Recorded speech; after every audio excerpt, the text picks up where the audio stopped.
So, a fresh new week has arrived, and here on this channel, that means just one thing. Every weekend, I post an episode of this series we do called Your Take Not Mine, where I turn to you, the viewers, to give me your hottest NBA takes of the week, based on what's going on at the time, and I then choose my favorite submissions and discuss them in a video. This week, the NBA's Summer League has been underway, giving us a glimpse at the incoming draft class, along with some other notable young players, and what they can bring to their new teams, so we definitely have plenty to discuss. In order to submit your takes, I make a community post on either the day of or the day before the video, similar to the one that you see on your screen now, so if you want a chance to be featured in a future episode, be sure to stay on the lookout for that. Before we start though, it turns out a good amount of you watching right now aren't even subscribed to the channel, so please, if you enjoy the content, consider hitting the subscribe button, as not only does it help out a ton, but I'd also very much appreciate it. Now with that being said, let's begin. The first take we'll be discussing today comes to us from Animax, and he says that Bronny James has been completely fine and is playing like every other 55th pick in the draft, but the media scrutiny for being LeBron's son is making it seem much worse than it is. Whether it's fair or not to Bronny, this was unfortunately always going to be how his professional basketball career was going to start out. Being the son of arguably the greatest basketball player that the game has ever seen comes with an endless amount of obvious perks, but at the same time, it also comes with an unreal amount of pressure for him to prove he is his own player and not just someone skating by because of the people around the league trying to appease his father. Looking at things in a vacuum, Bronny isn't like many other draft prospects in that he's had a pretty tough year, and most other players would be returning to school to improve their draft stock after a year like Bronny had at USC last season. He averaged just 5 points per game off the bench for them, shooting the ball objectively pretty poor, playing just 19 minutes per game. Taking full context into consideration though, it's not fair to him to pretend that he didn't have to overcome some very serious obstacles to even get back onto the court. Bronny James went into cardiac arrest in August last year and had to be treated for serious heart issues that threatened his entire basketball career. He made it back onto the court for the season, which is a miracle in and of itself, but he didn't get to train and prepare properly for the season because of those health issues, and he was thrown into the fire pretty raw. Pretending Bronny James didn't deserve to be where he was is also very disingenuous because he was a McDonald's All-American prior to the heart condition, and had a clear and obvious skill set suitable for the next level, so even after a year of struggles, it's not ridiculous to take a swing on him with the 55th pick because of his potential upside. For reference, the 55th pick in the draft rarely ever pans out in the first place or even sticks in the league for a single season, and the last 5 55th picks in the drafts have been Guy Santos,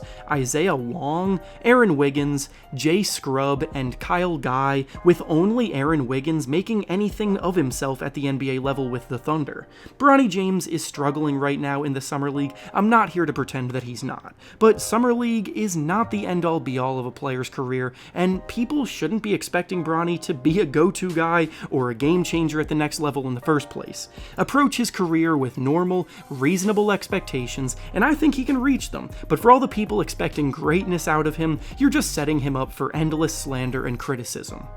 The next take we'll be discussing today comes to us from Milky Wilkie, and they basically say, to summarize, that the Denver Nuggets are becoming severely overrated by NBA fans now because they continue to lose important role players without replacing them, and won't be able to compete with the other contenders anymore because of it, despite Nikola Jokic and Jamal Murray still being so great. The Nuggets haven't been a very deep team for a few years now, and even when they won the title in 2023, they were running just an 8-man rotation that sometimes turned into a 7-man rotation if they were really desperate. Last offseason, they lost their key 6th man Bruce Brown to free agency, and they struggled to replace his impact, so while they were still a top 2 seed in the West, they got slightly edged out by the Minnesota Timberwolves in the second round of the playoffs in 7 games, which proved that they were still right there with the best of the best, they just came up the slightest bit short. The problem, though, comes with the fact that history is now repeating itself again this offseason, as they're starting starting shooting guard from the last 2 seasons, Kentavious Caldwell-Pope, who played rock-solid defense and knocked down over 40% of his threes, just signed with the Orlando Magic in free agency, and once again, the Nuggets seem to be without a real game plan to replace him and his value, having signed nobody new in free agency at his position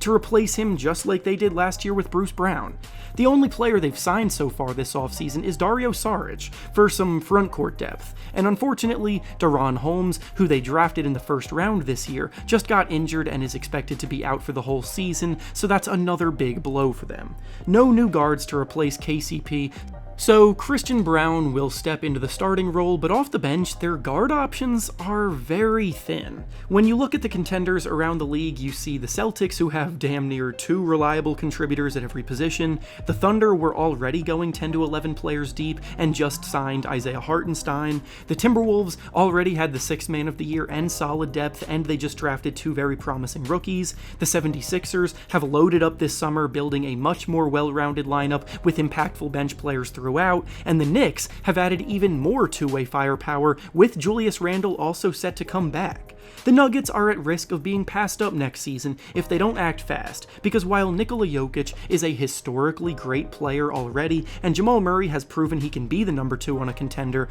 the rest of the roster is leaving a lot to be desired. And finally, the last take we'll be discussing today comes to us from Kyle, and he says that the Pistons had a sneakily good offseason this summer which could get them back in the right direction. The Pistons' rebuild, to be blunt, has been a bit of a disaster to this point. Since the last time they made the playoffs in 2019, they were still arguably as far away, if not further away, from building a playoff contender this past season as they've ever been, and no progress in 4 years is just about the worst place you can be at in this league. They've hit on a few draft picks such as Cade Cunningham at number 1 and Jalen Duren a few years ago, but they've also whiffed on picks like Killian Hayes, and the lottery luck for them has been absolutely brutal, knocking them down to the 5th pick 3 years in a row, despite consistently having some of the best odds to land the number 1 pick. They also haven't really made any impactful signings in that span, trying their hardest to build their team naturally through the draft, but their young core hasn't proven to be talented enough on their own. They've gone through poor coaching tenures too, and it's resulted in being trapped at the bottom of the standings for a while, with a losing culture possibly being built. This offseason hasn't been necessarily one that will transform them altogether on the court, but I will say that I like the moves they've made as a first step in the right direction. They've brought in new productive veteran players that will not only give them a boost on the court, but they'll also be great presences in the locker room to guide these young players along their early NBA careers, and leadership like that is something that they just haven't had a lot of in recent years. Tobias Harris's production may be a bit hollow, but he's always shined when it comes to building team chemistry and being a positive presence in a team's locker room. Tim Hardaway Jr. and Malik Beasley, who the team also signed this summer, are 2 willing and able volume shooters who will space the floor better than most of the wing players that the Pistons have had in recent years too. They may still be a few pieces from making a run at the playoffs, but they shouldn't be the embarrassment that they were used to be, and I'm fully expecting progress from guys like Cade Cunningham and Jalen Duren to flourish because of it. And with that being said, that's all I have for you today. Make sure to like the video, subscribe to the channel, and comment down below what you think about the takes discussed. Thanks for watching, and I'll see you all next time.